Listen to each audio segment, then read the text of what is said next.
the stance phase. This phase is when the individual is standing in a comfortable position with good posture and balance, ready to start completing a task. This is the preparatory phase, also known as the wind-up phase. In this phase, the muscles are getting ready to generate a force and momentum in order to lift and pour from the Brita. This is the movement phase, where the acceleration and motion take place. This is known as the follow-through phase, also known as the deceleration phase. This is where the velocity of the movement decreases as the body prepares itself to stop motion. Finally, the recovery phase, where the body regains its balance and positioning to fully stop its motion and begin a new task.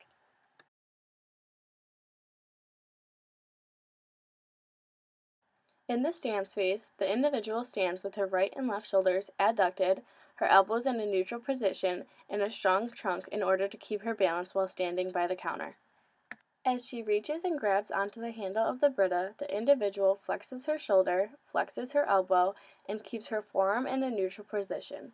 Her wrist is in slight extension, while her MP, PIP, and DIPs in digits 2 through 5 are flexed in order to have a secure hook grasp around the handle.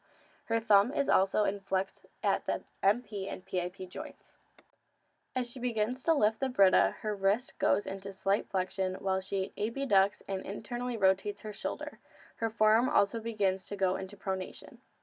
While continuing to pour, her forearm goes into a greater pronation while her wrist continues to be flexed and have slight ulnar deviation.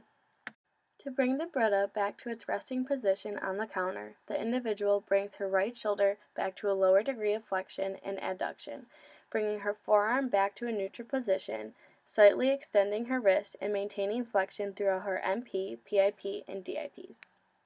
As she lets go of the Brita handle, her digits 2 through 5 and thumb release out of full flexion. The individual begins her recovery phase as she goes back to a neutral position, arms adducted, elbows relaxed and in neutral, and hands and digits relaxed.